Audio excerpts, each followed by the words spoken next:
2002 সালে অস্কার জয়ের বছর এলিসাবেথ ডিজাইন করা পোশাক পরেই রেড কার্পেটে হেঁটেছিলেন তিনি। রিয়াদের আয়োজনেও হাজির হন সেই একই পোশাকে। গান গেয়ে মঞ্চ মাতান তুমুল জনপ্রিয় দুই শিল্পী সেলিন ডিওন ও জেনিফার লোপেজ। পাশাপাশি পারফর্ম করেছেন মধ্যপ্রাচ্যের অনেক সঙ্গীত তারকা। আধুনিক সৌদি আরব নির্মাণের লক্ষ্যে যুবরাজ মোহাম্মদ বিন সালমান সম্প্রতি সমাজ সংস্কারের বেশ কিছু পদক্ষেপ নিয়েছেন। নারীদের গাড়ি চালানো কিংবা স্টেডিয়ামে যাওয়া নিয়ে কম বিতর্ক হয়নি। দেশে পশ্চিমা সংস্কৃতির এমন অবাধ প্রবেশের সমালোচনাও করছেন বহু মানুষ। মোস্তফা মাহমুদ, যমুনা নিউজ।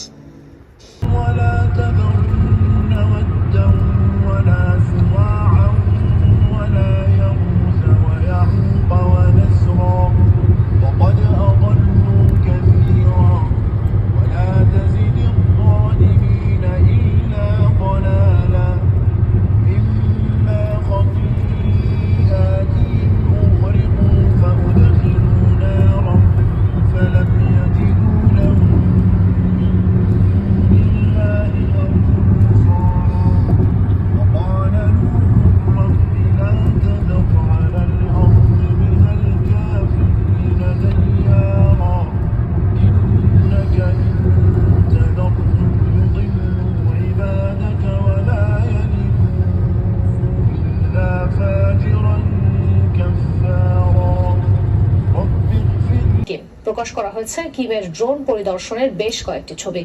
তবে কবে ও কোথায় এই সমরযানের পরীক্ষা চালানো হয়েছে সে বিষয়ে কোনো তথ্য দেয়নি টেলিভিশনটি। এ সময় দেশটির সর্বোচ্চ নেতা বলেন, ব্যাপক সাফল্যের কারণে ক্রমেই সামরিক খাতে ড্রোনের ব্যবহার বাড়ছে, আর তাই নিজ দেশের সামরিক বাহিনীকেও ড্রোন উৎপাদনে নজর দেওয়ার নির্দেশ দেন তিনি। ফেসবুকের মূল প্রতিষ্ঠান মেটাকে প্রায় 80 কোটি ইউরো জরিমানা করেছে ইউরোপীয় ইউনিয়ন। এক বিবৃতিতে ইইউ জানায়, ফেসবুকের মার্কেট প্লেসে শ্রেণীবদ্ধ বিজ্ঞাপন পরিষেবায় একচেটিয়া ব্যবসা সংক্রান্ত আইন লঙ্ঘনের দায়ে দেয়া হয়েছে এই শাস্তি। প্রতিষ্ঠানটির বিরুদ্ধে বিজ্ঞাপন পরিষেবা দাতাদের উপর অন্যায্য বাণিজ্যিক শর্তারোপের অভিযোগ তোলা হয়েছে। এদিকে জরিমানার বিরুদ্ধে আপিল করবে বলে জানিয়েছে মেটা। পাশাপাশি যেসব অভিযোগ উঠছে তা নিয়েও কাজ করার কথা জানিয়েছে প্রতিষ্ঠানটি। রক্ষণশীলের মুখোশ আংটা সৌদি আরবে হয়ে গেল জমকালো ফ্যাশন শো। লেবানিজ ডিজাইনার এলিসাবের উদ্যোগে ছিল এই আয়োজন, যাতে পশ্চিমা ও আধুনিক সাজ সরঞ্জামে হাজির হন বিশ্বের শীর্ষ মডেলরা। বাড়তি রং ছড়ান অস্কার জয়ী মার্কিন অভিনেত্রী হ্যালি বেরি। নাচে গানে মঞ্চ মাতান জেনিফার লোপেজ ও সেলিন ডিওন। প্রথমবার দেখলে বিশ্বাস করাই কঠিন এটি সৌদি আরব। মুসলিমদের কাছে ধর্মীয়ভাবে গুরুত্বপূর্ণ এবং রক্ষণশীল দেশ হিসেবেই এটি পরিচিত। কিন্তু সেই লেবাস আটা রিয়াদের র্যাম্পেই ঝড় তুললেন শীর্ষ মডেল ও সঙ্গীত শিল্পীরা। লেবানিজ বংশোদ্ভূত বিখ্যাত ফ্যাশন ডিজাইনারের আয়োজিত 1001 সিজন অফ এলিসাব শীর্ষক এই ফ্যাশন শোয়ে অংশ নেন সৌদি আরব, সিরিয়া, লেবানন সহ মধ্যপ্রাচ্যের বিভিন্ন দেশের মডেলরা। অংশ নেন পশ্চিমা বিশ্বের বহু সেলিব্রিটি। যারা এতে অংশ নিয়েছে তাদের নামগুলো দেখুন। রিয়াদ অর্থাৎ সৌদি আরবে এমন আয়োজন দেখা গর্বের। আয়োজনে অংশ নিতে পেরে আমি খুবই আনন্দিত। আমাদের দেশ এখন দুঃসময়ের মধ্য দিয়ে যাচ্ছে। এ পরিস্থিতিতে এখন আন্তর্জাতিক অঙ্গনে নিজ দেশকে প্রতিনিধিত্ব করতে পারাটা গর্বের। শিল্প ও সংস্কৃতির সাথে তাল মিলিয়ে রিয়াদে যে বিবর্তন চলছে তা অভূতপূর্ব। এলিসাবের মতো গুরুত্বপূর্ণ কারোর উপস্থিতি রিয়াদে এই আয়োজনকে আরো সুন্দর করে তুলেছে। ফ্যাশন শোর বিশেষ আকর্ষণ ছিলেন অস্কার জয়ী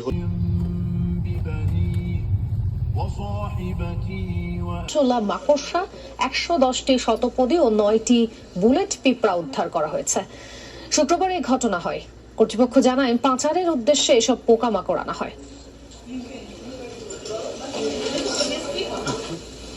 150 বছরের গড় আয়ু নিয়ে বেঁচে আছেন তুরস্কের একটি পাহাড়ি গ্রামের বাসিন্দারা।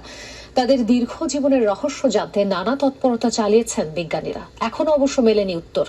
বিশ্বে দীর্ঘতম আয়ু পাওয়াদের মধ্যে আলোচিত একজন এই গ্রামের বাসিন্দা, যার জীবনযাত্রা নিয়েও রয়েছে বিস্তার গবেষণা। কয়েকশো বছর বেঁচে থাকা চাঁদের চরকা কাটা বুড়ির গল্প ছিল শৈশবের বিস্ময়। কোনো মানুষের পক্ষে কি কয়েকশো বছর বেঁচে থাকা সম্ভব? সেই রূপকথার রেশ ফিরে আসতে পারে তুরস্কের এক ছোট্ট গ্রামে, যেখানকার বাসিন্দারা বেঁচে আছেন শত বছরের বেশি সময় ধরে। তুরস্কের দক্ষিণ পূর্বাঞ্চলীয় বিতলিসের পাহাড়ি গ্রাম বারেসি। 2022 সালের আদমশুমারি অনুযায়ী গ্রামটির জনসংখ্যা প্রায় 6000। আশ্চর্যের বিষয় হলো বাসিন্দাদের গড় আয়ু 150 বছর। দীর্ঘ সময় ধরে কোনো মৃত্যু দেখেনি এই গ্রাম, রোগ শোকেরও বালাই নেই। ইতিহাসের সাক্ষী গ্রামের সবচেয়ে বেশি আয়ু পাওয়া বাসিন্দা ছিলেন জারোগ আঘা। জন্মগ্রহণ করেছিলেন 1764 সালে।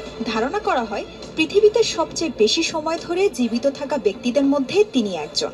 জীবদ্দশায় দেখেছেন 10 অটোম্যান সুলতানের রাজত্ব, সামনাসামনি দেখেছিলেন ফরাসি সম্রাট নেপোলিয়ন বোনাপার্টকে, ভ্রমণ করেছেন যুক্তরাষ্ট্র, যুক্তরাজ্য, ফ্রান্স ও ইতালি। এছাড়া তিনি তুরস্কের 5 প্রধানমন্ত্রীর শাসনামলও দেখে যেতে পেরেছিলেন। শোনা যায় 12 থেকে 13 বার বিবাহ বন্ধনে জড়িয়েছিলেন তিনি। 36 সন্তান নিয়ে ছিল তার বিশাল পরিবার। অবিশ্বাস্য দীর্ঘ জীবনের গল্প কাহিনী শুনতে পশ্চিম